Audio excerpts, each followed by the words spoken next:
Hi guys, welcome to Between Nerds with your hosts Drew Elias, Lloyd Parker, and Aldo Mendes.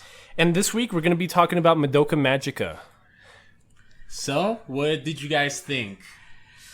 Go for it, Drew. Go ahead and explain this anime, So, please, for Madoka everybody. Magica is probably one of my favorite animes of all time, and is a subversion of the magical girl archetype, most commonly referenced with something like Sailor Moon, usually about grade school age girls getting magical powers and saving the universe or something. 8th graders, yep. And what year was it made? Madoka Magica was made in, I have no idea, bro, around like 2011 or so. 2011, exactly. 2011? Cool deal. So yeah, we watched about 12 episodes this past week. Hopefully you guys stayed watching with us. Follow us on Twitter, Between Nerds, for all the updates. But yeah, 12 episodes. How'd you like it, Lloyd? I thought it was good. First of all, one of the things that I do want to talk about is the animation. I found it to be similar to Bakemonogatari's, and what was funny is that I had realized that it was animated by Shaft, the same people that animated Bakemonogatari. So that's why we see sort of like the Paper Mario layered animation, and I thought that was really cool. I can see why you also like this anime, Drew. And also the story itself, it was written by Gen Uroguchi, who also did Fate Night, and he also did Psychopaths, and those are really good stories, man. Like those animes are really well written. So I was expecting a lot of things from this anime when watching it. So how about we start off with the opening episode? What was your initial impressions, Aldo, since you haven't seen it? So just when I could start trusting my friend Drew, he gave us a recommendation to watch Madoka Magica. Let me tell you, at the beginning, I was watching it. It was, I don't know. I really like a lot of gritty stuff. I like dark stuff. I like stuff that, very Raw. Very stuff. raw. And So- the first episode put you off? Yeah. So the first time I was watching this, I'm just like, man, what?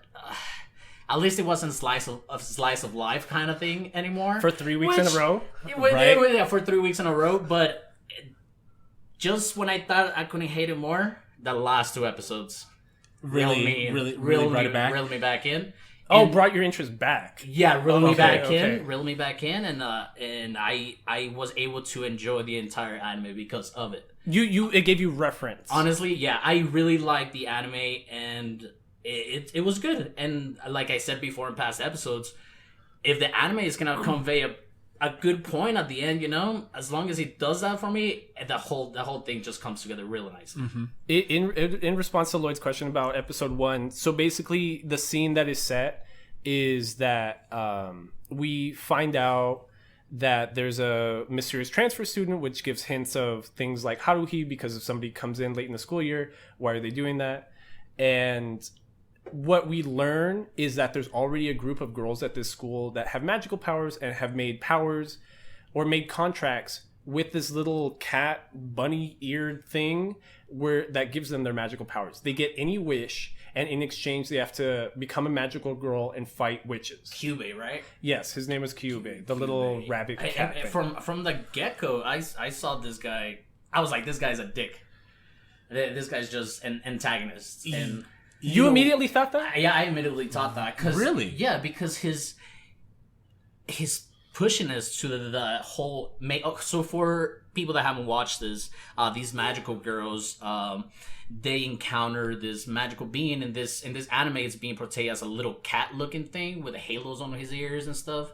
And this cat will grant you a wish that sometimes goes against the wisher's interest, and will make you a magical girl. And yeah, like from the beginning, it's just like, yeah, you should do this, you should do that. And when you hear about the wishes and stuff like that, it's something. So pretty much, it just, the way it hooked me was like, I want to know what Madoka's wish is gonna be. Yeah, literally, that's literally what And- I and- sat through and, too. And Madoka is the main character, correct? Yeah, Madoka is the main character. Pink hair for everybody. Yeah, she's got the pink hair. Yeah, that's what I kind of like stuck around for, is just to find out what's going to be her wish.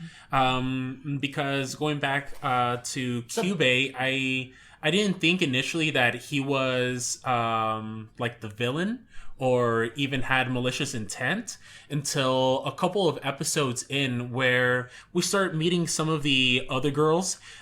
So we have Homura, where she's going to be the gray-haired girl, and she's pretty much like the deuteragonist, which is like the secondary main character. So I'd argue that she is the main character. really, We see everything from her perspective. Yeah. okay. We see all So- 12 episodes through her perspective. So going back to the girls. So we find her to be one of the main characters in this, along with Madoka, and we start meeting some of the other girls. One of the first magical girls was Mami, and she's gonna be the gray-haired girl. Great. No, yeah, she's blonde. blonde. Yeah, that's right. Mami, Mami. Yeah.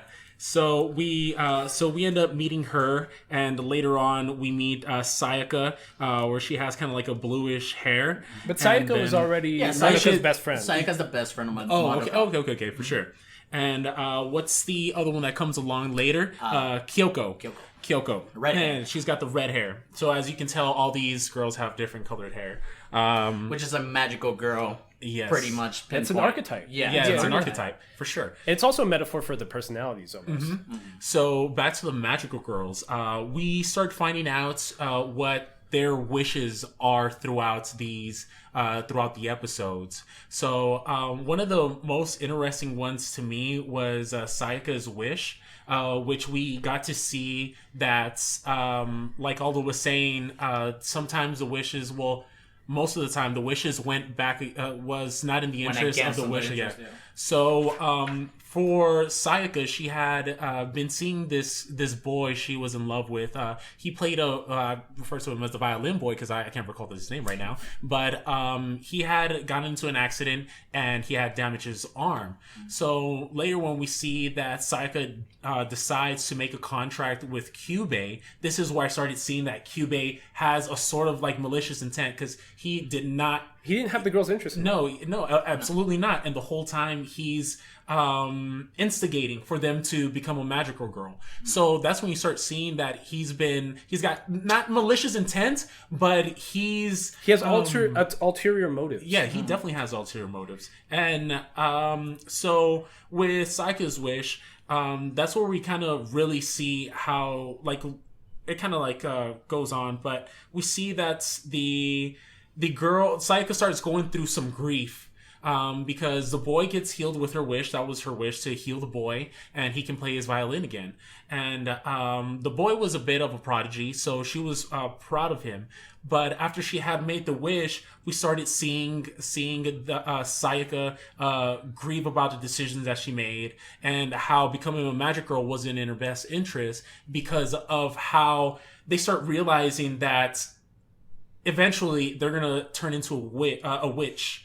And go ahead, Aldo. If you allow me to reel it back a little bit, with the whole wishes and stuff, just for the audience, these girls, yeah, like we said, they given this option to make a wish for something, and they get turned into a witch. What was the first encounter that these two regular girls, Sayaka and Madoka, encounter a witch?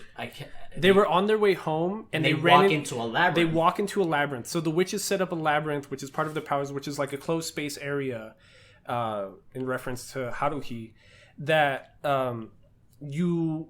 where the witch inhabits and is trying to like mess up the current world. So the everyday person that can't see a witch would interpret the actions of a witch as destructive natural forces, like a tsunami or a tornado or something like that. Yeah, and then we have the first encounter with Madoka, which is they make you think that she's the main protagonist, but you don't agree, and I also don't agree with this, and also with Susumiya. Like, I don't agree that Susumi is the main character. I think Kion is the main character.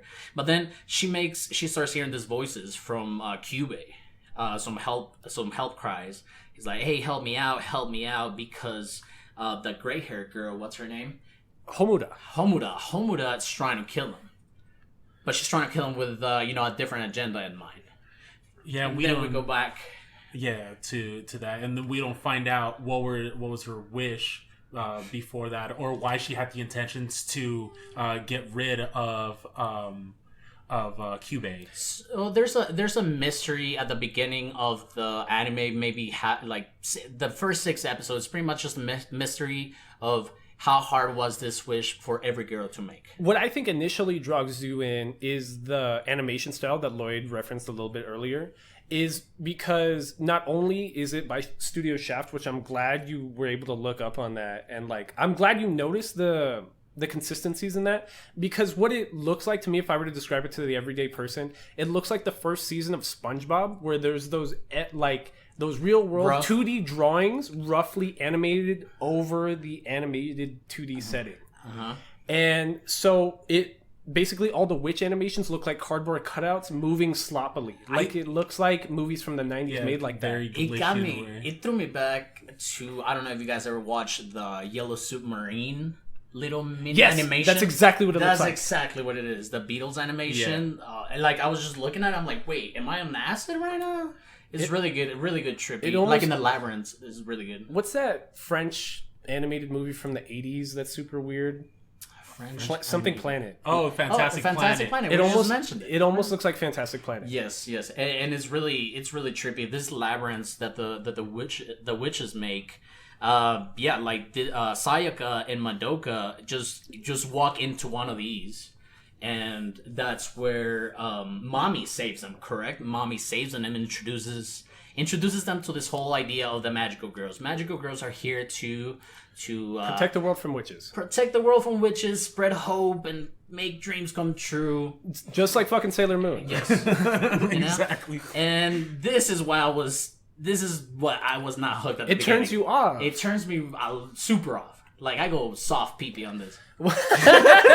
Why would a 27-year-old watch this right now? Exactly. And me, with the reference in mind, that knowing how it ends and knowing like what it's trying to get across, when I rewatched again this week, right after the first episode, my first thought, and I tweeted it right away, was like, I forgot how much I love this, because I know everything that's gonna come.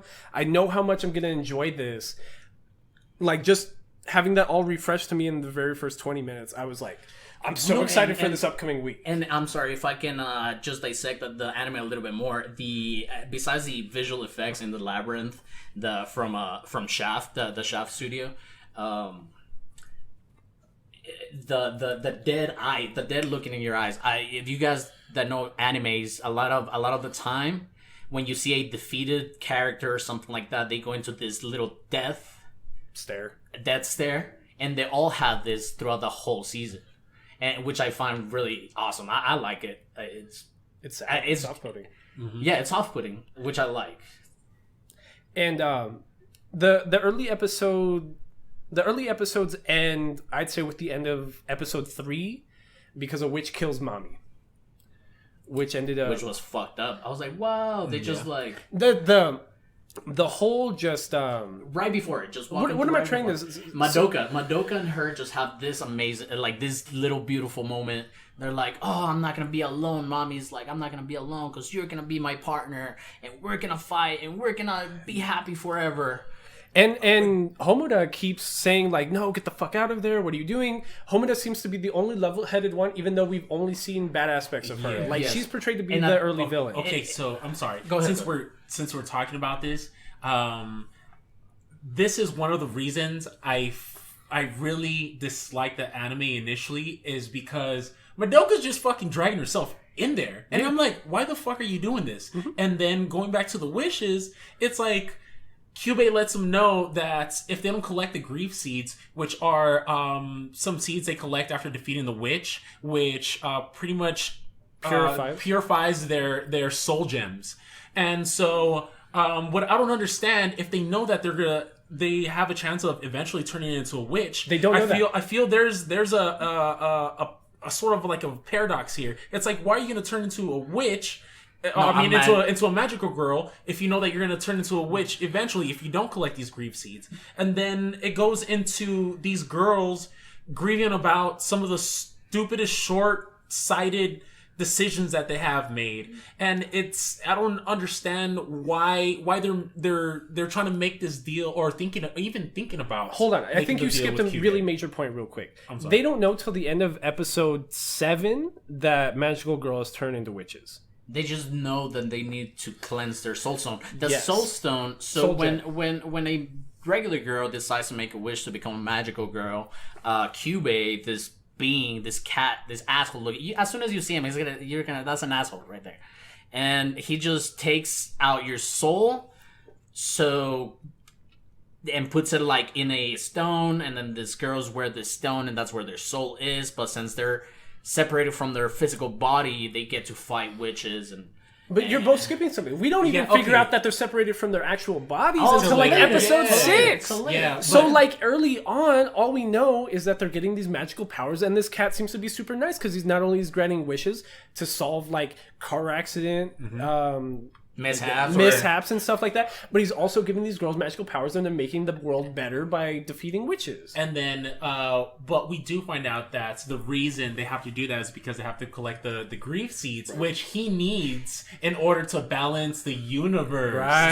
And that's what they initially all just. That's all they know. And So Kyobe is part of a species called the incubators, and they're incubating the human race through these magical girls, through young girls, as an energy source to give energy to their civilization. To their civilization or to the universe? To their civilization. to the They're doing it for civilization? like selfish Okay. reasons. Okay.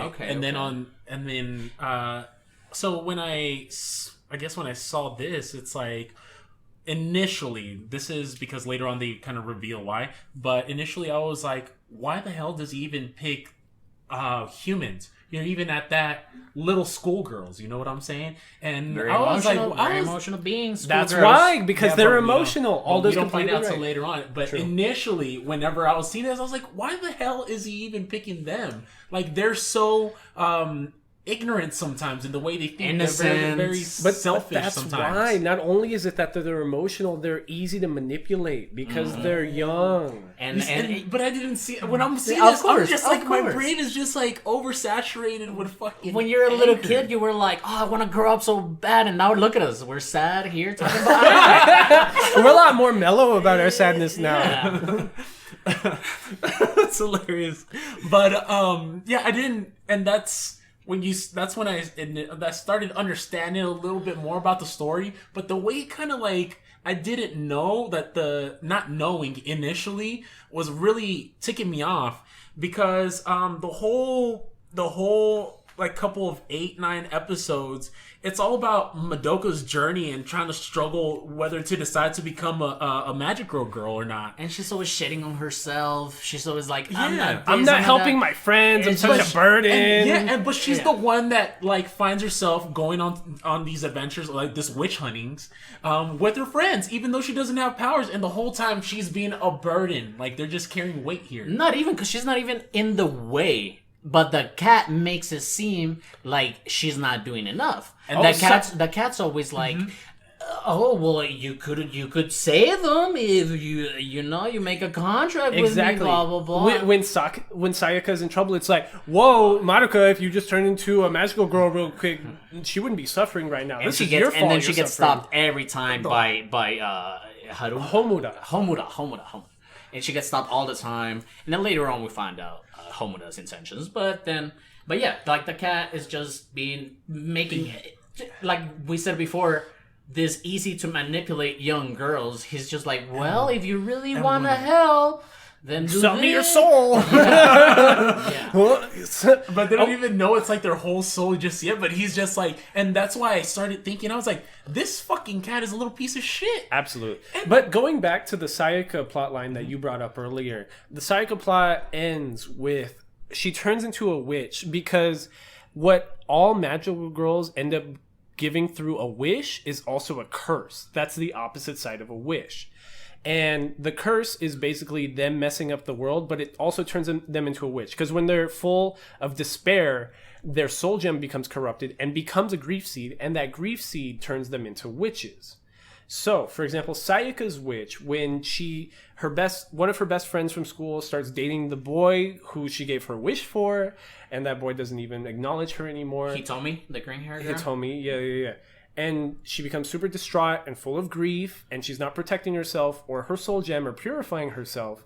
So she turns into a witch, but her witch is a metaphor for her wish. Because her witch is like a maestro, like a director. You get what I'm saying? Yeah. And there's a bunch of musical notes everywhere, a bunch of classical instruments being played within her labyrinth. And that's when we realize that all these weird animations we've been seeing in the witch's labyrinth are metaphors for every single wish.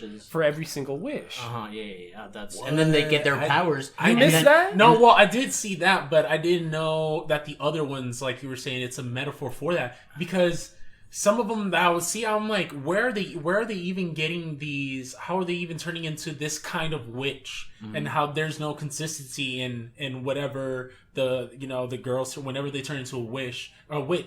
Because, we see like the Jack in a Box looking one. That's like the first one that mommy killed. And I see that with their powers too. Like a lot of these girls' powers, they are settled with their wishes. For example, now that we're getting into the wishes from every girl's Hamuda, one of her wishes dealt with time. And we see this discrepancies throughout the whole season with her just being here and then being on another place like a next second. Can I give context to that real quick? Go ahead. Okay, so we are at the middle point of the anime, episode 6, episode 7. We finally figured out what Homoda's wish is. So episode 6 starts with a separate timeline. So same thing, Homoda transfers into this school and she meets Madoka and Mami. And what we find out in this timeline is that Madoka has been a magical girl for about 2 weeks already. And Mami's like training her to be a really well-versed witch killer. So then we live these next 2 weeks through that episode. And this whole time, Homoda still isn't a magical girl. She hasn't made a wish through Kyubey. But this really powerful witch that they talk about the entire season, Walpurgisnacht, I think it's how it's pronounced. Wiener Schnitzel. So Wiener Schnitzel kills Madoka. And so Homoda, being so distraught and only knowing this girl for 2 weeks, makes a wish with Kyubey to have the power to protect Madoka and change her fate. So her wish turns her into a magical girl that can manipulate time. So she ends up going back in time, resetting the month, and they don't even specify how many times, but she keeps going through this month trying to protect Madoka and trying to defeat Walpurgisnacht and failing every time. And then every time she fails, she just resets the month and then goes through that again. And through these time travels, that's when she learns that Kyubey is actually an enemy and part of the incubators. And that's why he keeps wanting to turn magical girls into magical girls from regular girls, because that's their energy source. Correct. And that's how she learns that magical girls turn into witches. And that's why she tries so hard in the timeline that we've been following this whole time to not let Madoka make a wish with Kyubey and turn into a magical girl. Because she's trying her best to protect Madoka. Because when she's going through these loops by her own decision, by her own demise, every time she's trying to fix the death of Madoka. And we find out that with all these resets that she has done, not only does she breaks the time continuum and all this bullshit, but Madoka's energy is a consistent throughout all those timelines. Her destiny is timed to every individual timeline. Yes. And with all of that, her power just keeps folding on, and until it's like one of the strongest that Kyubey has. So mentioned. the more she resets time, the more she resets and goes back to this month. The final the end of it is just going to be more dangerous, more she's gonna end up being more powerful. She's gonna end up being Homura, from trying to protect Madoka, has reset the timeline so much that her destiny is so timed to so many timelines that she could be the most powerful magical girl, and thus the most powerful witch, and thus the most powerful energy source, which is why Kyubey is begging her in the timeline we're following to be a magical girl. Not really begging, but very enticing. He's right. He's not saying, "Oh, please, come on, help me out." You're right. You know, he's just enticing. He just throws that out there. It's like, just to remind you. I mean, I could grant you a wish, and you can get some powers. Yeah, but as soon as I started seeing that, I'm like, another fucking time loop. We just went through this fucking social media. Yeah. But that's what reeled me back in again when. I'm sorry. Homura. Okay. Homura.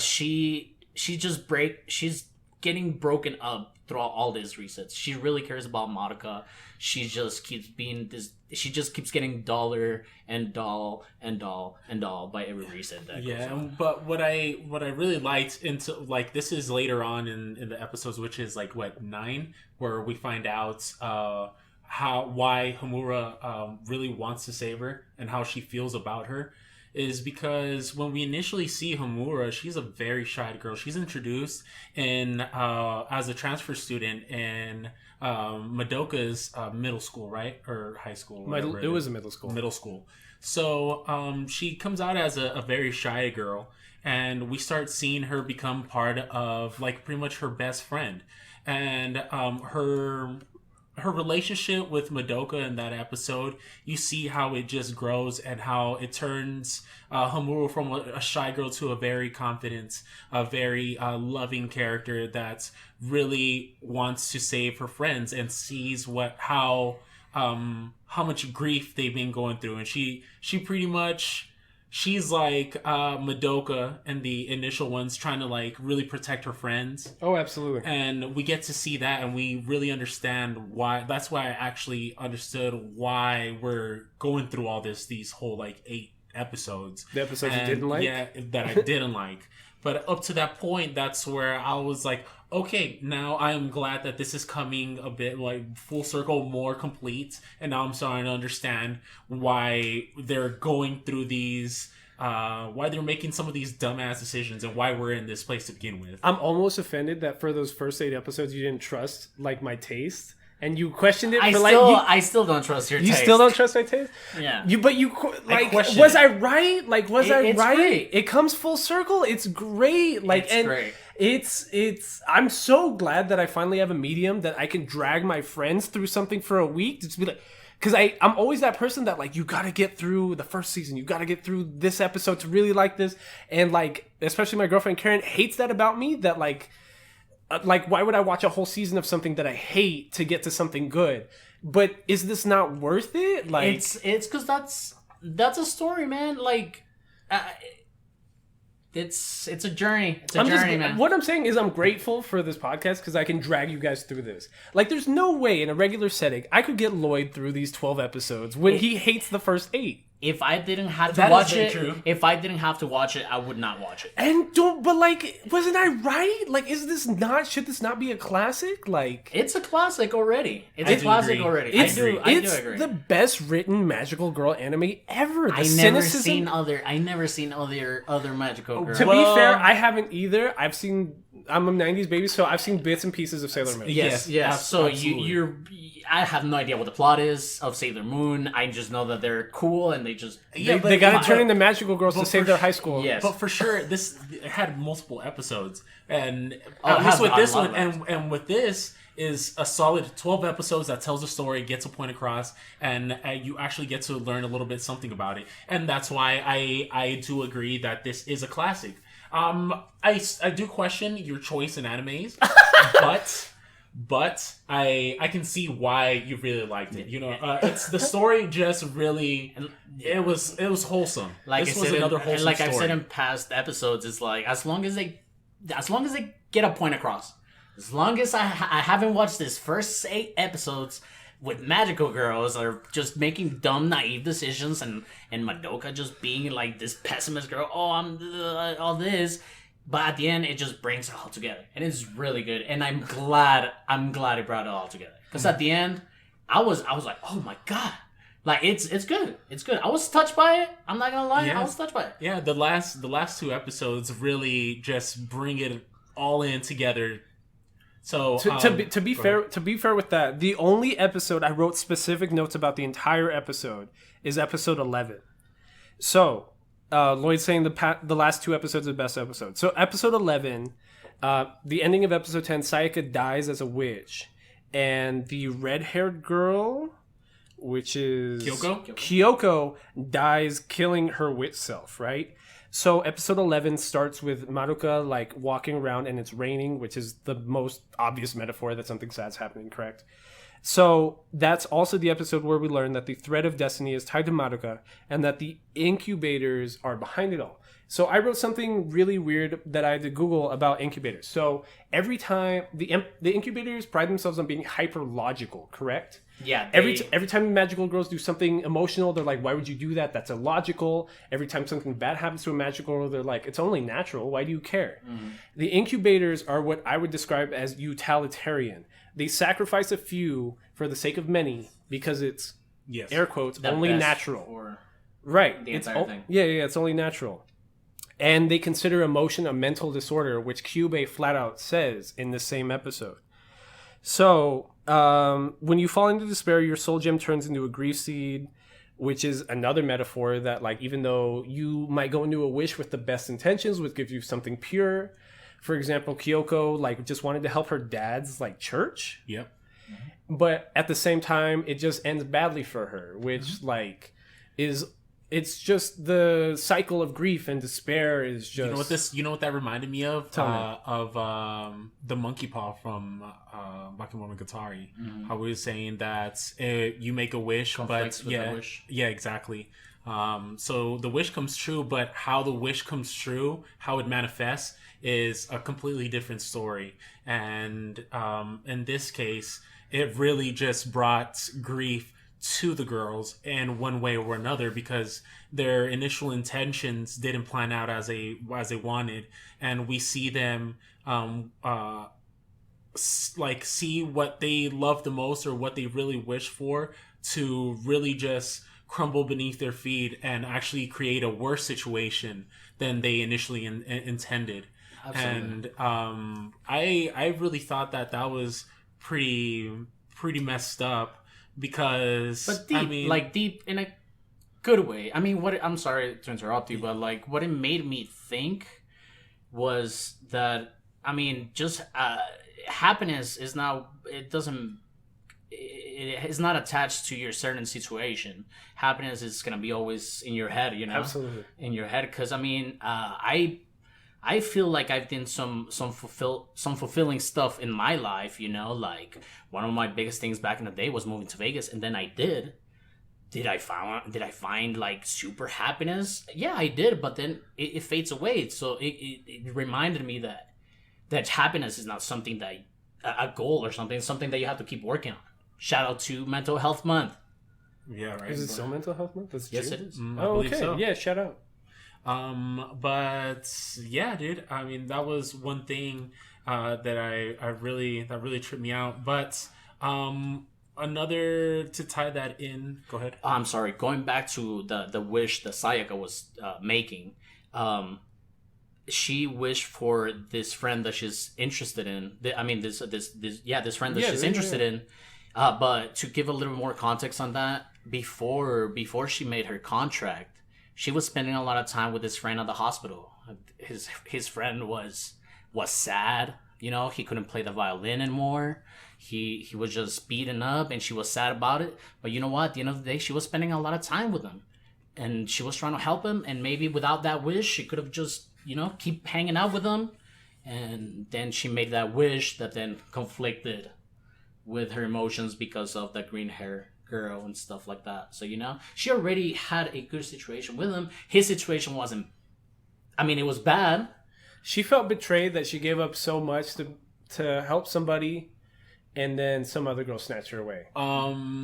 But contrary to that, she gave her a chance. Yeah, she expressed herself how she felt, and it was her fault that she didn't went on and pursue. She's been there from the get-go, and for her not to realize that, I'm not going to say that she deserved the boy herself, but she didn't. She made her wish. She saw him happy, and she didn't go. She didn't really approach him in a very loving way. Like, after she helped him out with the wish, she wasn't trying to be involving in his life after that. But then at the beginning of the season, they tell you like, oh, magical girls can't have happiness, can't have like, they can't be fun. This is not a fun thing to do, like you can't have relationships or. But I didn't understand that because bringing in Kyoko into this story, how she came in, she initially wanted to take out one of the magical girls because Sayaka, since before that mommy had passed away, so then Sayaka turned into a magical girl, and now how Kyubey describes it, there's territories to the magical girls as well, and this one, where their city, where they're at right now, was ran by mommy. So after Sayaka actually made the contract with Kyubey had recruited Kyoko to pretty much protect that city. And when you see the initial conflict that both Sayaka and Kyoko have, it's very very tumultuous because they don't understand each other. Kyoko's trying to kill Sayaka initially, but then we start seeing their relationship evolve after a certain amount of time once Kyoko reveals what wish she made, and then she tries to become friends with Sayaka, and you see Kyoko really show Sayaka the love that she kind of needs, and Kyoko is just reminding her why she shouldn't be grieving this much, why she shouldn't feel this way. So I didn't understand why she just all of a sudden was just feeling like very sad and very depressed. She started grieving for some reason. It's like, why? You helped the boy. You could have approached the boy. I know she was jealous because her friend brought it up that she also liked him, but she could have done that. And then you have the person that was initially trying to kill you. Now she's trying to help you out and be like your best friend. They're in this together at this point. And so, we just like that. That was one of the things that also kind of pissed me off because that didn't have to go that way. She chose. A prevailing theme in the series, I think, is that like boys really aren't shit, and that like the girls need to stick together to protect each other. Yeah. No, but this one especially. There's a lot of. It's a girl love anime. So absolutely. Yeah, absolutely, and through all this. All these girls already have relationships, but it's because of the time loop that Hamuda. It's just. So I didn't understand one of the loops. Okay, tell me. So one of the loops, when she becomes a magical girl, Hamuda becomes a magical girl. She sees Madoka get killed, and then she resets. She becomes a magical girl. She resets time. Then on the other timeline, Madoka is not a witch. She goes back. A magical girl. Right. She goes back enough far in time that she's able to prevent that, which shows by like her isolated apartment, because she goes back far enough that she's able to just keep defeating witches to the point that mommy's never overwhelmed, to the point that she used to recruit Madoka into being a magical girl. Okay. So the first encounter, pretty much, she was already too late because she was already a witch. I mean, a magical girl. Right. Well, and that one she didn't have her time control powers. First reset, that will be a week before, right, or something like that, before she turns into 2 weeks. 2 weeks before she turns into a magical girl. Right. So then the series ends, episode 12. 11. I think we can really back to 11. Whoa. The end of 11 is us finding out about the time loop. Time loop. True. So what I'm saying, with episode 12, so Homoda is about to die from fighting Volpurgisnacht. again. And like what's crazy about that fight is that you can tell that Homoda's been through the time loop so many times, and she's accrued so many weapons. Like her power also gives her like the ability to hoard weapons inside of her like arm shield. Yeah, that was weird. So she holds cannons and grenades and rocket Bazookas launchers, bazookas and The C4s that go all off at the end. Crazy. I really want to talk about the weapons really quick. Because I was thinking, since they're magical girls, you're thinking that they're going to be, like, casting spells and fucking throwing lightning bolts and shit. No, they just cast regular physical fucking objects. Bro, they come... throwing flash grenades. Not random objects. They got fucking military weapons. No, They're just yeah, busting but, like, out a whole fucking Beretta. And she's all like, it's all bacon for her body. Yeah, she's just like, fuck it. Like, Yeah, that's one thing that tripped me out. Like, and mommy had like a bunch of fucking rifles, a bunch of muskets. Yeah, her power was just to like pull muskets out of thin air, and she had a magical ribbon. Like that was mommy's power. Yeah. So that was interesting to me. But anyways, I think like the only regular one that I kind of was like, okay, cool Kyoko. was. Well, Kyoko had the spear. She had the sword, But she Madoka could too. summon the mega spear. That's how she died. Remember killing Sayaka? Like, But I mean, that's the most magical fucking tool I saw in the whole thing, and the bat. well, That Madoka's turned power. into That's true. yeah, but like everybody else had like regular ass. Madoka shot energy beams through a yeah, bow. yeah, that She one. had a I'm just bow saying. and energy beam. I'm just saying, guns. I mean, don't get me wrong. Those scenes were really cool. They're animated well. That's what I'm saying. It was just and was then like the like time randomest- stoppage, and then she has to hold on to that girl so she doesn't get stuck in time because she gets to stop time. And it was great. It was great, but it's just those guns everywhere. And like you said, it's like you think you're gonna see like, abracadabra, motherfucker, and you don't. And it's cool. And it's cool. That's what makes it so cool because like Homoda pulls out a whole army try to defeat Walpurgisnacht, and like everything short of a nuke, she pulls out of like this alternate dimension. She still can't beat her. Yeah, she'd be casting all this shit, and like while Purgisnacht is just OP. So before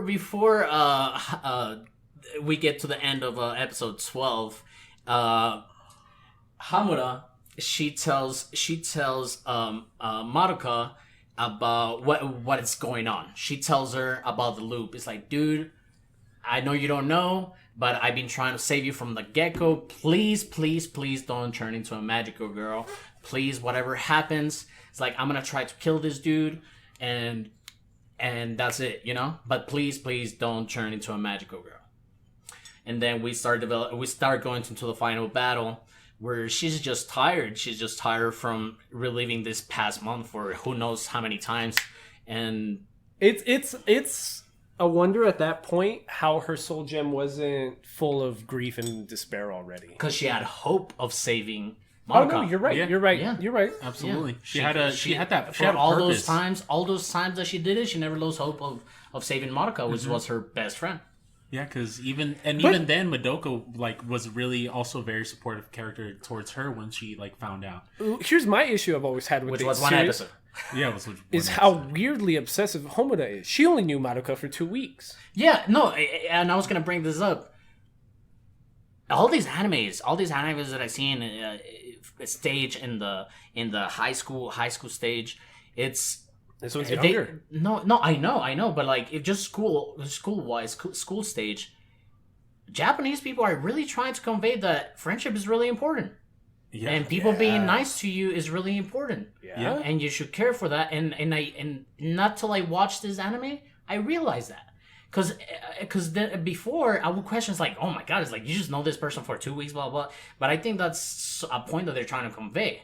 It's like someone is nice to you, someone is trying to help you adjust in a new situation, in a new environment or whatever. But I mean, yeah, these girls do. It almost seems a little romantic at some points. That the friendship's so strong and they just care about each other. But I think that's something common throughout a lot of animes. Homoda like felt so strongly about Madoka after 2 weeks that she sacrificed her whole soul. Yeah. But I mean, that's what I was saying earlier is this relationship that we get to see in episode 11, how it went from her being a shy girl. Well, she pretty much got her out of her Shell. bubble, Yeah. out of her shell. And Madoka did that for her, and she did show her all that love in that episode as well. And you kind of understand why, but then that's kind of like the whole relationship that all the girls have. And going back to like you were saying, this is a very girls got to stick together type of feel, and not necessarily just girls, but like the friends. I mean, friends just stick together. Yeah, friends just stick together. And I mean, because we're Westerners and we're assholes, we kind of like look at this and we're like, ha, what you're gonna care about a girl you just met 2 weeks ago? But then again, it makes me realize that I don't know anything about Japanese culture or how they grow up, how they interact in school, how you know what? A lot of the times, literally, any anime that includes other like side characters, especially like in high school or even like within the cities, they depict them as pretty much selfish assholes, and that's why we get to see how important it is for them to be friends, because outside of their own friendship, other people don't really care about the best them. intentions. At that too. And that's something that you see across the whole anime. Like everything anime, if it has someone else in there, like they're typically very selfish people. And especially in modern Japan, that there's so many people within the city that it's almost like New York. Like niggas, they don't care about you. Yeah, bro. They don't care. And so it's you're offending for your own self. And that's why I did understand why they why he kind of like brings this in, and that gives it a modern culture vibe, because absolutely that's how it is. And so the whole series, that's why it took me so long to understand like the whole series, because it didn't feel as wholesome for me until the end, where you start seeing that all these relationships and how these girls were kind of like interdependent to each other to help them not grieve and not become witches. And I appreciated that a lot, because even though it had some shortcomings and some episodes or some of the story in the storyline that I was just kind of whatever about, that was like one of the most important things to me, was their relationship, and how especially Madoka and Homura's relationship, how important that is, and why these girls are becoming witches or becoming magical girls. I think it's cool that it's directed to be deceiving. Like the first few episodes until episode 3, like I was talking about, are meant to look super boring and generic. Like, why would I even watch this? The opening theme song is so happy and so annoyingly amazing, uplifting. I've had it in my head all day. It is super catchy. All week, but like actually. Even like the scenes depicted in the opening theme, like why would you watch it? It looks like the most generic, money grabbing, low budget, uninspired, exactly. Like, but even more uninspired and generic than that. And it's just what I keep talking about every week is I love these subversions of genres. It's not even like the storyline flips or the tone flips that get me. It's like tricking you into what like a theme or an archetype should be. And it's showing you what happens if you just flip that 180 and just see the other side of it. Because this shows you that something as happy and uplifting as a magical girl concept can be a fight about life or death. And being careful what you wish for, friendship, a lot of things. All of it. Like it shows you the consequences that a more traditional magical girl anime would never think to cover. Absolutely, absolutely. And when I started watching this, I mean, I thought I was walking into a like Power Ranger kind of style anime where they just happy-go-lucky killing monsters and celebration at the end of the day. Monster of the week, beat 'em up. Yeah. Mm-hmm. Yeah, and no, it wasn't that. And like I said, this is my first magical girl anime I ever watched, and I am happy. Thank you for the recommendation, Drew. Yeah. So how does it end up ending, Drew? Okay, thank you for the segue, Lloyd. So basically, what we find out is that when Homura's distraught and destroyed from Walpurgisnacht again, Madoka, still a regular person in the current timeline that we've been following this whole time, finally makes a wish with Kyubey. And because her wish is tied so tightly to the law of karmic destiny, because she's tied to every other timeline that Homuda made. Her wish is super powerful, and she has the power of destiny behind her. So she wishes to stop all magical girls from becoming witches, and therefore becomes a god. So what I was talking about throughout time, right? Right. So she's able to go back in time throughout universes. She's like a multi-entity. Dr. Manhattan. Yeah, she's living in but every like time with time. Even Dr. Manhattan didn't even have. Yeah, no. He lives in all time. Then she's Dr. lines. Manhattan. Yeah. So what I was talking about with Lloyd earlier, right before the show, is that the ending of Madoka Magica lines up exactly with the end of Darling in the Franxx. Because, so basically what happens is Madoka goes all across the different dimensions and the different timelines and collects distraught and grief from these magical girls, but right before they become witches and their soul gems become corrupted and become grief seeds. And she takes it upon herself. And the animation that's shown is that these magical girls that would be witches kind of just disappear. So it's almost like they're like ascending to heaven with Madoka. But follow me on that metaphor. I'll follow that up with the movie. I'm following. So then she collects all this grief and all this sorrow. So then Homuda, having the power to travel across dimensions and time, is with Kyubey at the end of every time, like the end of every dimension, and it shows Madoka as a comet. It's still pink because Madoka is just pink, but it's filled with black darkness and grief and distraught. But Madoka's wish is still to prevent all magical girls from becoming witches. So her power prevents herself from becoming a witch. And she becomes like this even more powerful than I just described. Because she's even preventing herself from becoming a witch. She's not, because she wished for all magical girls not to turn into witches, she pretty much canceled herself out from every timeline. Yeah, exactly. Yeah, and she rewrote the story of the witches too. So this is what I didn't get. So when she's saving these girls right about that they're gonna turn witches, she relieves them from their grief and then destroys this gem, making them regular people again. Hold on, Kyubey explains that later in the episode. Oh, okay. I also missed something important. So Kyubey explains that magical girls have been all throughout time, and these incubators have been manipulating human civilization this whole time. And the only reason that humanity is so advanced and so like we're in this modern age is because these incubators have had magical girls furthering the civilization. So they show clips of like Cleopatra and Joan of Arc, and not only the good things that humanity has done, but also the bad things that humanity has so done. What does like a civilization or a world look like where the incubators haven't been manipulating humanity this entire time? Absolutely.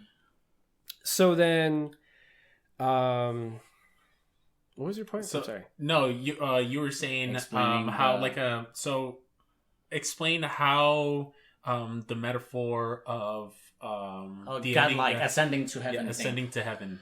Okay. I want you to explain that a little bit more. So Madoka is no longer tied to any of these planes, any of these universes, and she becomes a transcendental witch. So then the timeline we end on, the universe we end on, is like Kyubey's still around. There's still incubators. They're still making contracts with magical girls, but the Kyubey starts to call it the law of cycles. That every time there would be some kind of phenomenon they can't understand, when a magical girl soul gem would be destroyed, that it just kind of disappears. So then it's just Homuda alone in the separate universe, still with memories of all these past universes, fighting, what do they call them? Wraiths? Yeah, wraiths. And that's basically how the whole series ends. Yeah. And it was very touching. I mean, Madoka goes... It still ends bad for Homuda. Yeah, no, definitely. But what I'm saying is that you get to see all this grief and all these hard decisions, and not just hard decisions, but bad decisions as far as the wishes come with a lot of these magical girls. And then at the end, it just makes Madoka going back in time and being through time and helping all these girls that are going through the same thing, going through the same grief. And she's like, don't worry about it. I got you. And she's doing this internally. So I don't know. It's touching. It's touching. Yeah, so that's where I kind of that was once again really understood the story and really became fulfilling, even though it kind of like leaves you in like a I don't want to say a cliffhanger, but it kind of leaves you wondering what's up with these wraiths too, or with the end of that story, how it's just rewritten. But then like Drew was saying, I think they follow this up with the movie Rebellion. Madoka Magica. Magica Rebellion, and so they followed that part of the story with the movie, and we pretty much see that the girls are now fighting the wraiths, and they're sort of like a mystery now in this timeline, which is the newest timeline, right? That's what it's supposed to be. And even then that has its own mystery, and that's one thing that I really didn't get, because I'm sorry, there were some points where I wasn't really paying attention, but I didn't really understand the movie in that perspective, and who was the witch, or what was the whole plot of that movie. Well, let's see if Aldo can fill in some gaps, and then I'll fill in the gaps that both of you can. Yeah. Absolutely. Well, on the last episode, like you said, with the universe that we get left on, Madoka doesn't exist, and what's her name, Hamuro, she still remembers her, and Madoka gives her her ribbons in her hair, and then in this timeline she's never born, right? So when she meets the parents at the park with the little brother made a imaginary friend named Madoka, right? And then when she sees that girl, she's like, oh look, that's, she calls her by Madoka, right? And I thought that was very weird, and I don't know, and then the mom starts talking about like how she likes her ribbons, and it's like, oh, if I had a girl I will make her wear those. So it's just it's very touching. I don't know, it was very cool to me. And as far as the movie goes, I don't know where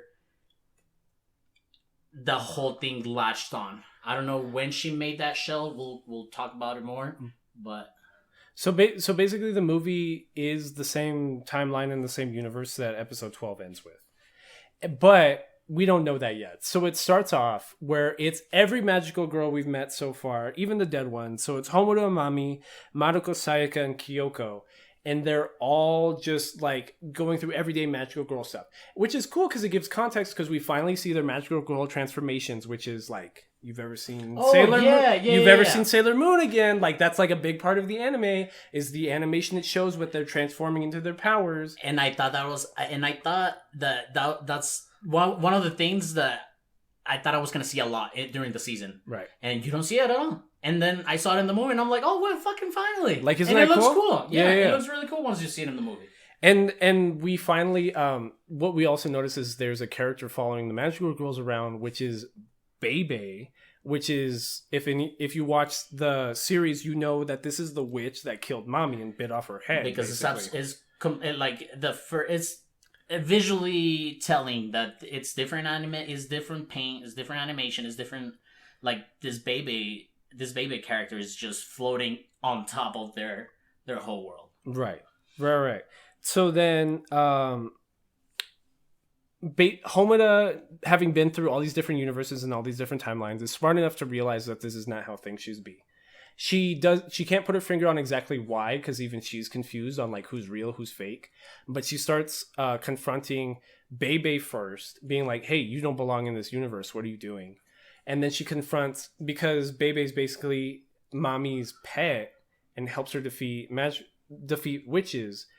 Confronts Homeda, and she's like, No. They call them witches. They're calling them witches in the movie, which we know to be weird. Yeah. So, Homeda and Mommy have like this really long 10-minute fight, which is amazing because it even goes through Homeda's close time stopping Dio.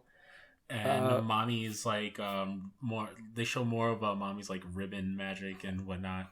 Well, what they show is that Mommy knows enough about Homeda's powers that as long as she's touching her with her ribbon, that she can move within Homeda's time space.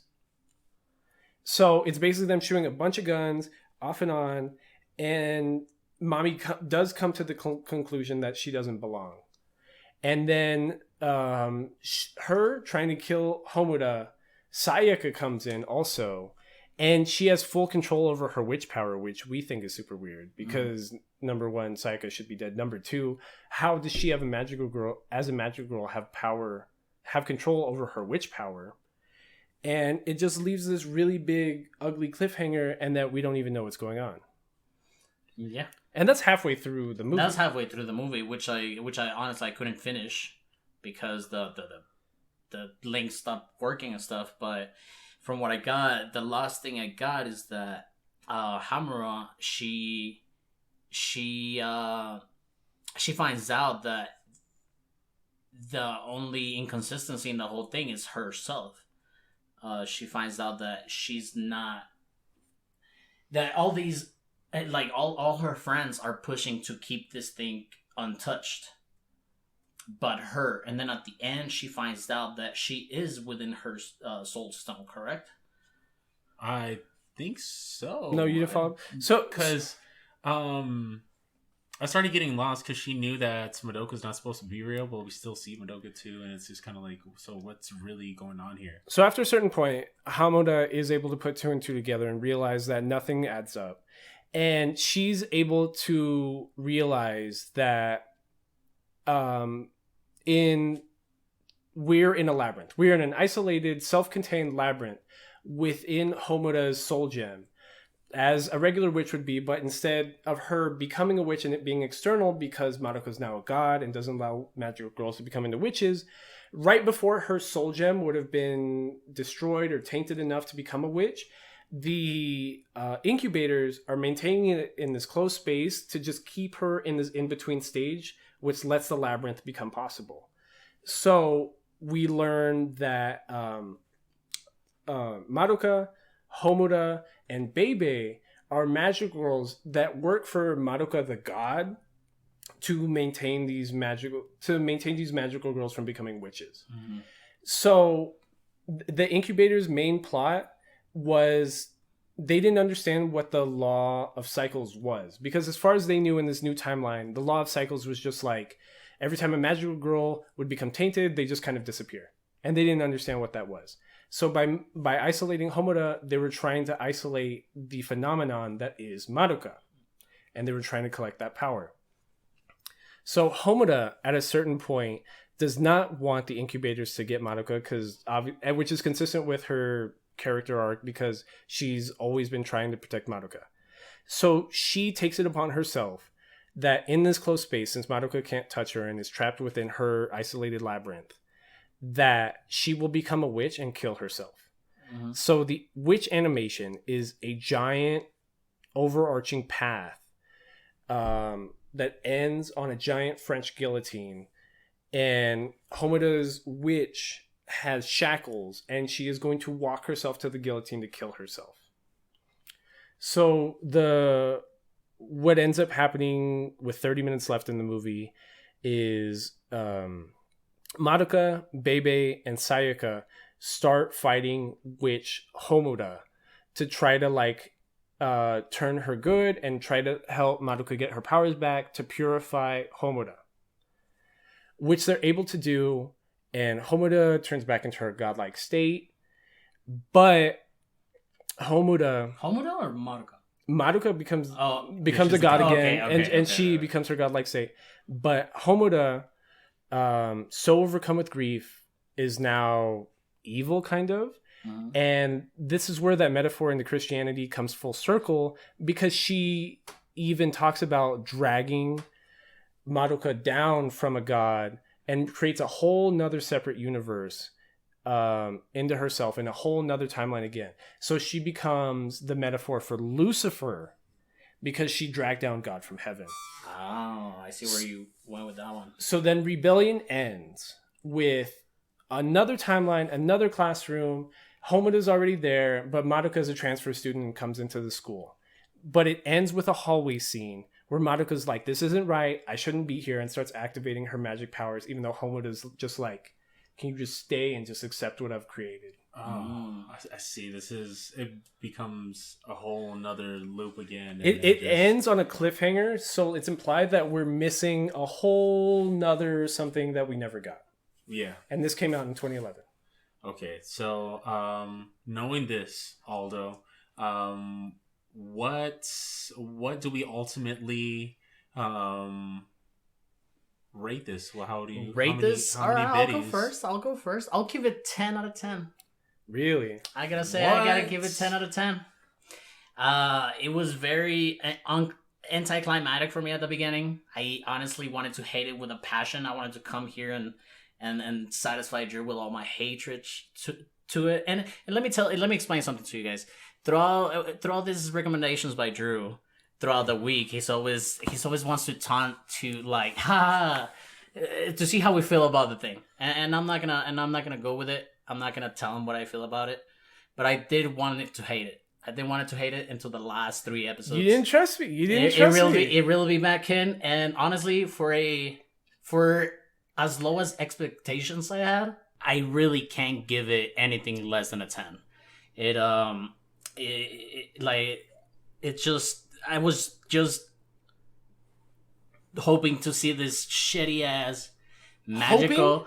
Well, I mean, when you told me Madoka Magica, I'm like, okay, Drew, okay, let's watch it for the greater good of the podcast. I'm gonna watch this, but my expectations were that I was gonna watch this monster beatdown like we talked about, and it wasn't, and it brought it all back up, and it brought a lot of good points, especially since it's Mental Health Month, and I liked it. I can't give it less than 10 out of 10. Lloyd?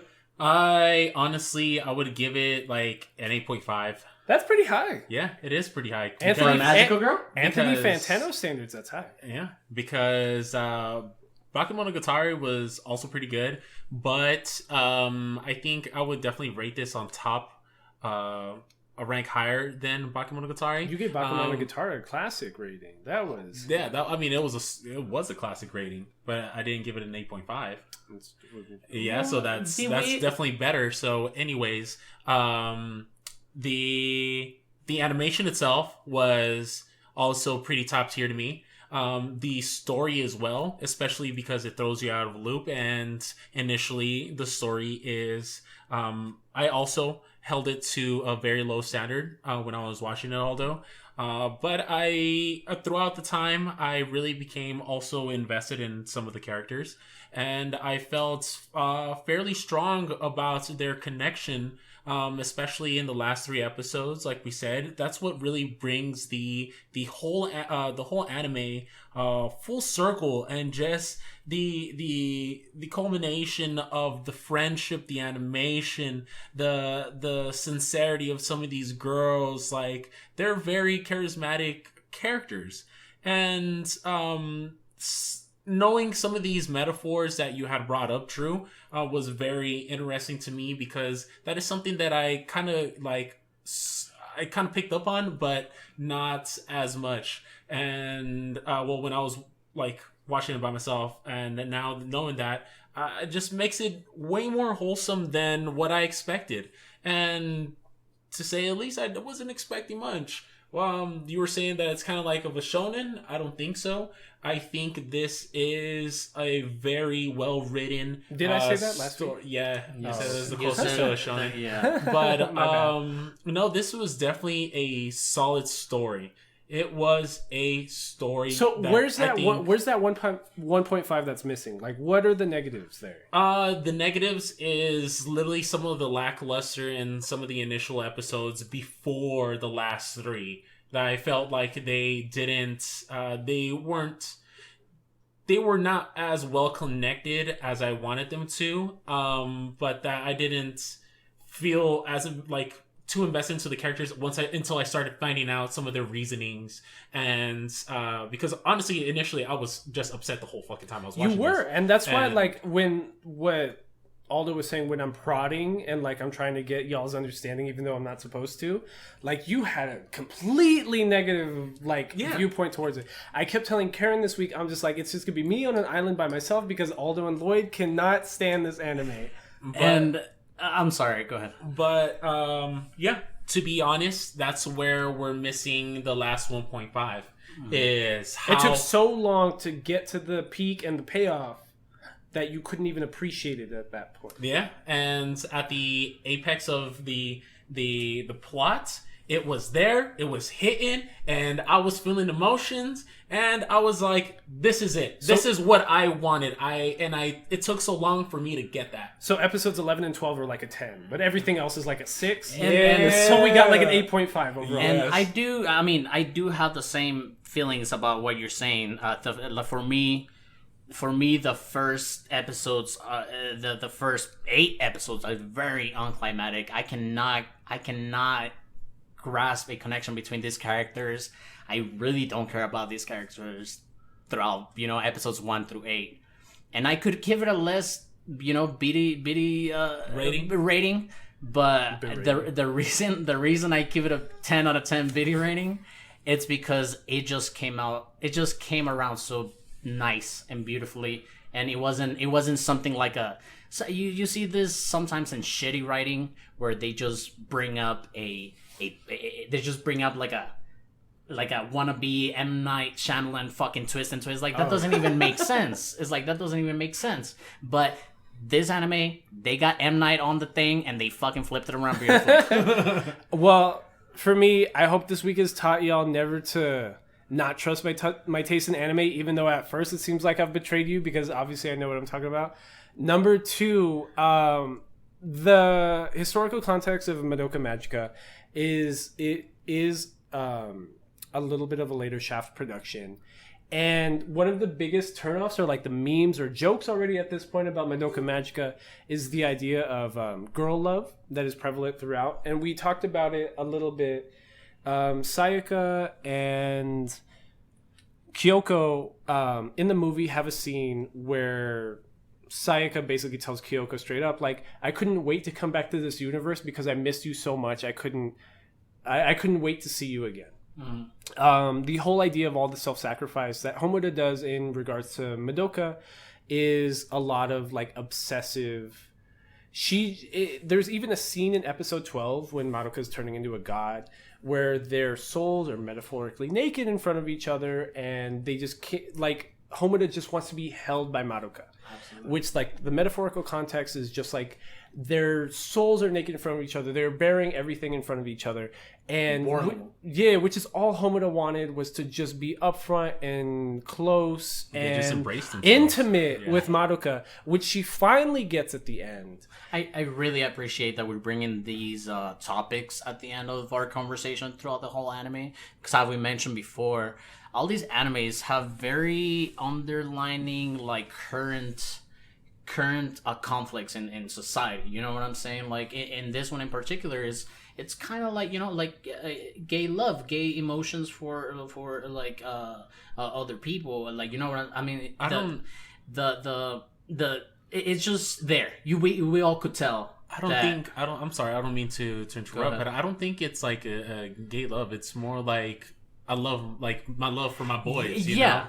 And because it's not very intimate in that sense, it's like they, as best friends, they pretty much embrace each other's love and their connection that they had.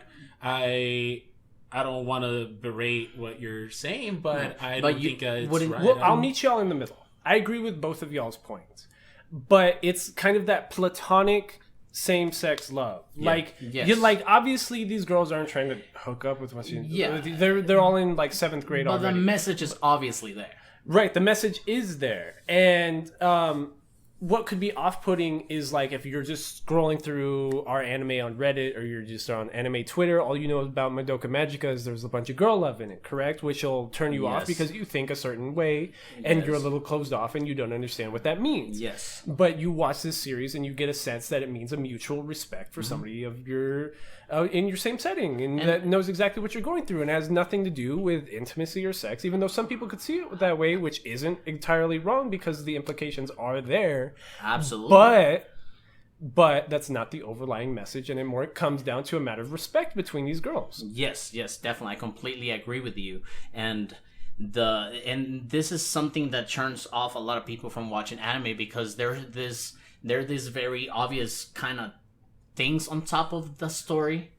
And or not obvious, but maybe the way you think, you're like, oh man, I don't know, like if somebody walked in on you on the scene that Hamura and Madoka are naked together, you'd be like, what are you watching? What's going on? Exactly. It's like, it's not even about that. And what I was mentioned before, I really like that we're bringing up these subjects at the end of our conversation, because the anime did not have to do with with gay love or gay emotions or same sex love or whatever, but if you wanted to make the implications to be there, you could, but it's there, absolutely, and it's cool, absolutely. I guess I'm bringing this up for like the people that don't really watch anime, or they're really close off to a lot of animes, like I was with Magical Girls animes. But I mean, I'm glad that now I have a good Magical Girl recommendation for people.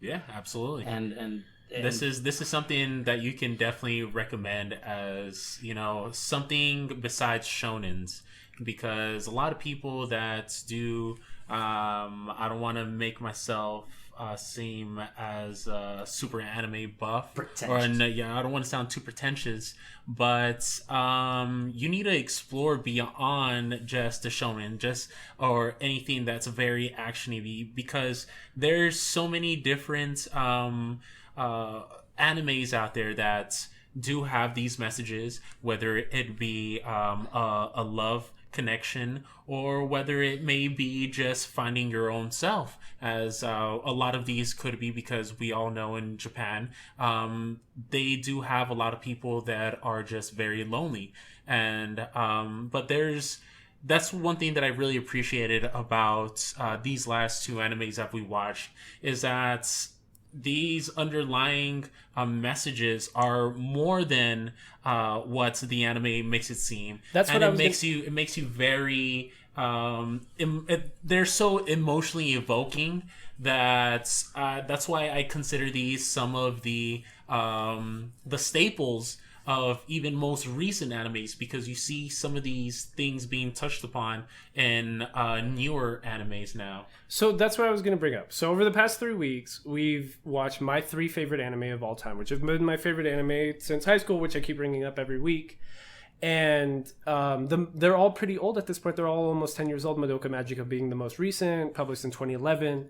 What do y'all think, overall, your experience the past 3 weeks with these anime, which Lloyd already alluded to a little bit? Like, do you feel like you understand the medium better? Do you feel like Drew has terrible sense in anime? Or no. I feel like you have terrible taste, but I'm not an anime. Your anime is pretty good. It's holding up. I mean, I guess towards me, I honestly felt a little bit ignorant coming into Madoka Magica, because at the beginning I was like, God damn, it's like, what is Drew getting us to watch this week? But over the past 2 weeks, you didn't feel like you had context, like when there were some initially off-putting episodes, or no, and I'm not talking about the off-putting episodes or anything like that. It's just that I'm not. What I was expecting was this happy-go-lucky magical girl monster beatdown thing, and I'm really not. That's not really my taste. I really like gritty stuff. I like all this stuff. But back to your question, how do I feel overall between these 3 new animes that at least are new to me? Bakemonogatari was brilliant. I really like it. I can't wait to see the other series about him, because it conveys a point. It conveys a point, and I really respect that. And that's why I gave Madoka a 10 out of 10. And as far as Suzumiya, it's good. They're all good. They made me feel some sort of way, Yeah, definitely. As far as understanding the medium, I'm very familiar with the medium. Though sitting through it is one thing, and appreciating the anime itself is another. And I respect the fact that you helped me find 2 new animes that really 3 new animes that really that was very new to me. Because this is not something that I would be like going through Crunchyroll and be like, oh, I'm gonna watch this random all magical girl anime right now. Not, and especially not having a recommendation from someone that already watched it, I wouldn't sit through there, especially watching those first couple episodes until you watch the whole thing, and then I'm just reeled in. I'm just like, this is one of the best animes out, and it's a classic. This is another one that I would also say is a classic. And I'm all about self-reflection and stuff like that. And I believe that these past 3 animes that you have showed us, it really made me think about the ways I see things. It made me think about other people, and it's nice. It's nice. Okay, so I think that is it for Puella Magica. I want to say that's a classic. Drew has those 3 animes are classics, and I appreciate you showing us those animes. Thank you, sir. Can I bring up the results of the poll? No, not yet. Not yet? Go ahead. So now that we're done with Madoka Magica, we're done with my recommendations. I promise I'd shut up for a few weeks. We submitted a poll the same day we submitted the new episode, the last episode where we talked about Haruhi Suzumiya. And the anime recommendation to watch that won the poll was Cowboy Bebop. Woo! Which I feel like everybody even lightly associated with anime that's a millennial knows what Cowboy Bebop was, because we all grew up on Toonami, and we've all seen episodes here and there. We've seen the entire thing multiple times. Absolutely. So I'm excited to watch it again. I tried rewatching it again a couple of years ago, and I got halfway through, and I don't know why I stopped my rewatch, but I'm excited to start and finish it this upcoming week. I'm excited to watch it to talk about it, because all the other times that I watched it was just for leisure time. Yeah, and you enjoy it. But honestly, what I really appreciate about this medium that we have, and it's awesome. I really enjoy doing this with you guys. I love that I can just sit down and that we're gonna discuss this, and we get to see through not just what we've been seeing when we grew up or just on leisure time, but we're actually, dissecting. We're this. really getting in there. We are dissecting the anime. How it made us feel, whatever the animation made us feel, what we saw, what happened, Yeah, definitely. But, the winner, Cowboy Bebop. So for next week, we are going to be dissecting Cowboy Bebop. Make sure to watch that with us. We're going to submit another poll. Yeah, we should. Yeah, what else? Where are we gonna submit this other poll? On Twitter? Please follow us at Between Nerds, or email us your recommendations or comments or concerns to betweennerdspodcast@gmail.com. So what animes are gonna be on this poll? So we're pretty much putting out Cowboy Bebop. We're gonna continue with the other options in our past poll, which is Trigon. Assassination Classroom. Added. I wanted SSS Gridman, so that's my only. That's the only. So he's not shutting up for a week, guys. He's still. But see, I'm giving my recommendation, but I'm letting the audience pick. Good. So if they're tired of hearing about my recommendations, then they can shut me up by just not voting. Yeah, and this poll I'm gonna add one. It's a fairly recent one. It's gonna be Megalobox. I think that one also has some very solid storytelling, and not super great, but I think it's a really good anime. Well, I was telling Lloyd, I'm glad. I wouldn't be upset with Megalobox being the week after Cowboy Bebop, because Megalobox is directed in such a way that it's meant, even though it's a 2-year-old anime, to directly reflect the Cowboy Bebop. Yeah, Cowboy Bebop, in both the animation style and the writing. Yeah, so I wouldn't be opposed to Megalobox winning. And besides all those choices, back when Beastars came out in Netflix a couple of years ago. Earlier this year. Yeah. Earlier this year? Yeah, it just came out. Recent. Earlier this year. I was asking my friend Drew, and I was like, should I watch Beastars? He hadn't watched it yet, and he threw me off the idea. He's like, what? Are you a furry now? Which there's nothing wrong to be a furry. That's your thing. But yeah, and then now he watches it, and he loves it, so now we put it on the poll for this week. Yeah. Okay. Yep. So that's going to be on the poll this week. Make sure to follow us and subscribe to our podcast on Apple Music and on Spotify. So that's about it for the animes. Do you want to do the nerd down? Nerd down. It's time for some nerd down. So Aldo, previously called the chill down. The chill down. I called it the chill down twice last week. So the nerd down as what? It's just us talking about anything coming to mind or anything that happened the past week. It's just all bullshitting. I mean, I haven't seen you guys in a week. Yeah, right. Just about. I feel like I rage face with you guys on Saturday, but then I don't see you for a week. And then we catch up during the podcast again. Talking about magic. Talking about magical girls. Talking about magic. And then we're going to catch up right now on the Nerd Down. And then we're going to rage face again the rest of the night. Yeah, but this is the Nerd Down. So we're just chilling right now. We're just conversating. And I just want to catch up with my friends. What you been doing, Lloyd? So this week, haven't been doing much. I actually got myself signed up for my master's program. I also what about your master's program? What? Yeah, what is this master's program? Yeah, so it's like a magical girl master's program. Oh, that'd be pretty cool, actually. I'll become a magical girl.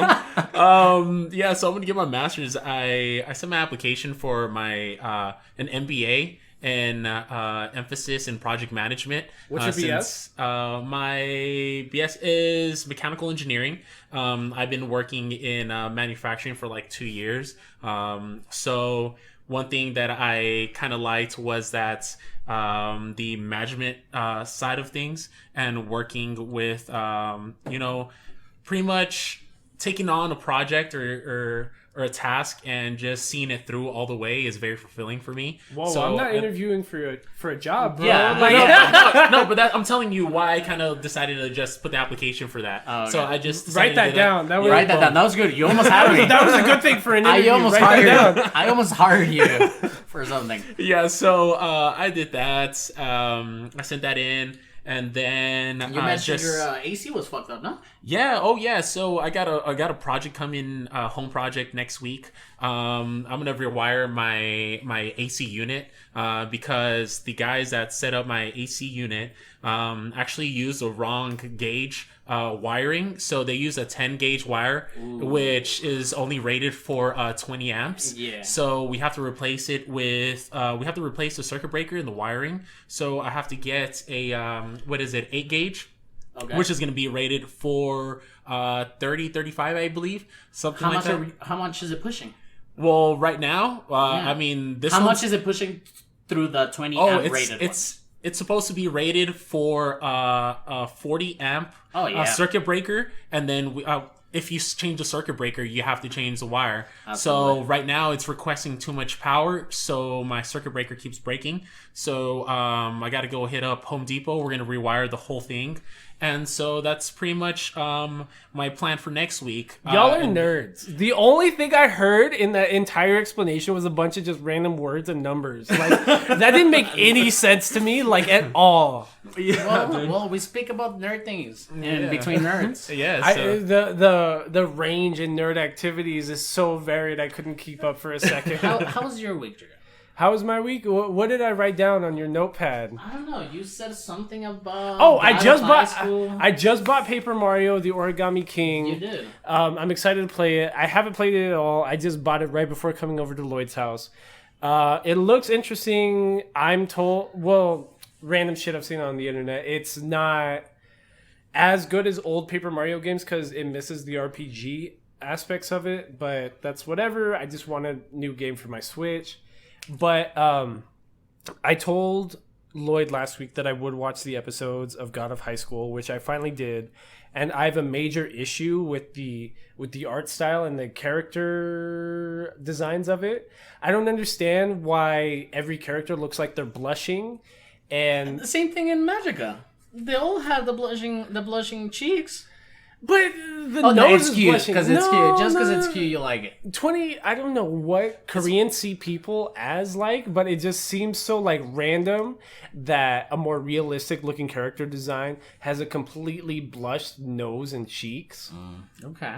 Yeah, I feel you. Yeah, it's very this, I guess since it's like CGI, they just make it look very like they're blushing. But one thing, Aldo, what game did we get? Ghost of Susumi? No. Tsushima. Tsushima. Ghost of Tsushima, man. Ghost of Suzumiya. Ghost of Tsushima, man. It's a good game. Dude, okay, guys. So I'm gonna tell you right now, go buy it. I'm not gonna talk about it too much, but just go buy it. Japanese samurais, if you're all into that, dude, it is a solid 10. Well, I'm gonna say a 9. You played it for like 2 days. Shut you your don't face. know. You don't know. Shut your face. It's good, man. It's good. What is it? Sucker Punch Studios, man. Shout out to you guys. Really good game. I've been looking forward to seeing it, to playing it. I downloaded it myself too, but I haven't gotten the chance to play it. But I spent some time yesterday with my friend Lloyd, and we were playing it. It's really good. It's good. It's beautiful. It looks nice. Yeah, definitely one of the best, like, most recent games this year. And I mean, I can relate it to Red Dead. I mean, don't get me wrong, I like some cowboy shit going on, but you know what I love more than that? Some samurai shit going down. And it's very nice. It's super cool. Hell yeah, and, dude. I can't wait to start playing that.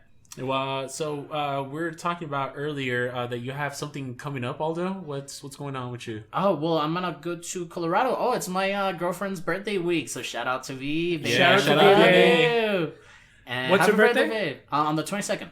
Yeah, 22nd. happy birthday, That's baby. when so we're gonna go to Colorado for the weekend. We'll be back on Sunday, so we might have a little, production Delay. rescheduling, delays, but we'll be here next week. When do you leave? Should we just record before then? Well, no, because I'm leaving in the night of the 22nd, which is a Wednesday. Oh, okay, never mind. Oh, he can definitely watch it. We're gonna watch Don't you have 12 your day- aren't you- episodes? Yeah, aren't Oh, you have your you days can- off? He could watch true. it.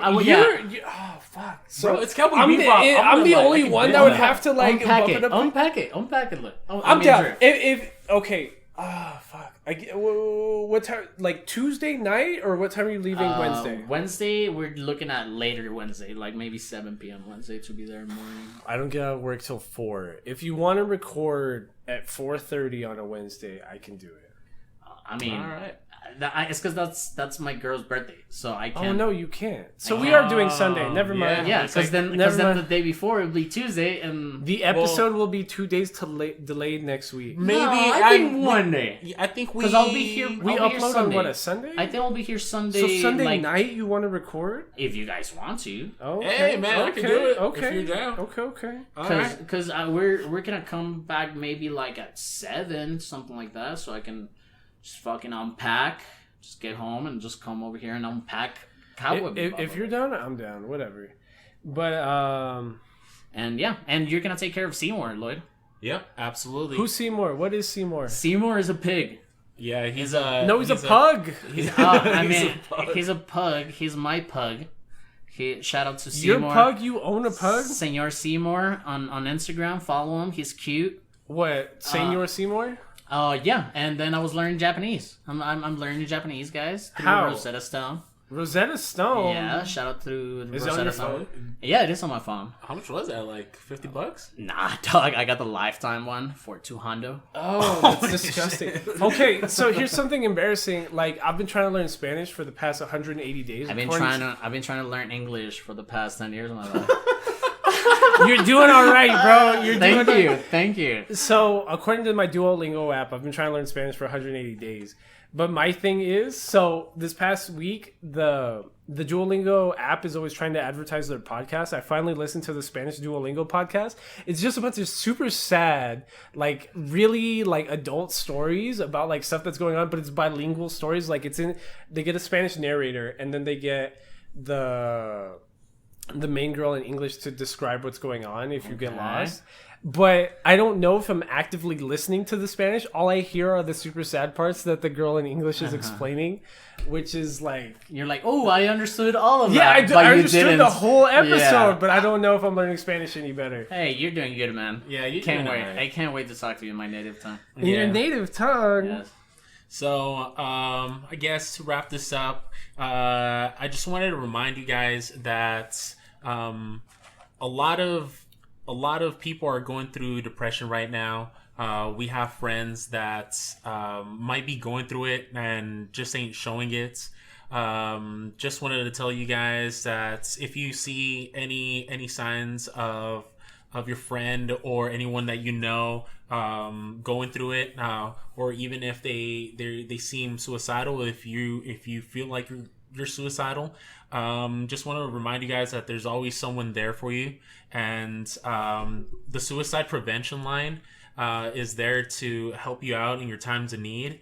And you can reach them at 1-800-273-8255. And a fun fact about the suicide prevention line, it's not just that you're going through it, but you as a concerned friend, you can also call for tips on how to approach. Oh, I didn't know that. Yeah, you can. Yeah, they advise you. It's not just for the person going through it, because most of the time, let's be real, the person going through it is not reaching out. Mm-hmm. You know. Absolutely. So if you do have some questions, concerns on how to approach your friend in need, give the hotline a call, and they will help you out through some steps. And any of our listeners that are going through it, I mean, just keep watching with us every week. Watching? Just keep watching with us. Oh, okay. Yeah, I'm sorry. I'm trying to learn English. No, they're listening with us. I'm dumb. Oh my god. Yeah. They're watching the anime with us. Yeah. But please reach out to a friend. If there's anybody that personally knows that out, reach out to us. Even, I don't know, message us on Twitter. Like, I don't care. We're all cool. I got nothing better to do. And like I said, just keep watching with us, and we'll have something to talk about every week. Yeah, definitely. With that being said, we're finally starting to get some stats in from our online platforms. Like, no girls are watching this at all. Just our girlfriends. So on Spotify, our demographics are 100% male, which I think is hilarious. There's only like 10 guys listening to us, and they're all dudes. and the Apple podcast doesn't break it down as much, but I'm sure the only 2 girls listening are our girlfriends. Absolutely. But we are looking to reward all of our 10 listeners, and we're trying to do giveaways like on Twitter and stuff like that. Yes, we are. So we still are working the kinks of how to work out this giveaway. We want to. We know we want to do it on Twitter. Yes, we'll definitely do it on Twitter. So that gives them a reason to really follow us.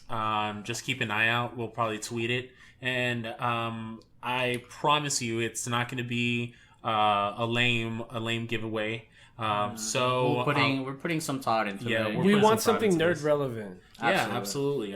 For all of our listeners, make sure to tune in, and I'm sure we'll have details for you soon enough.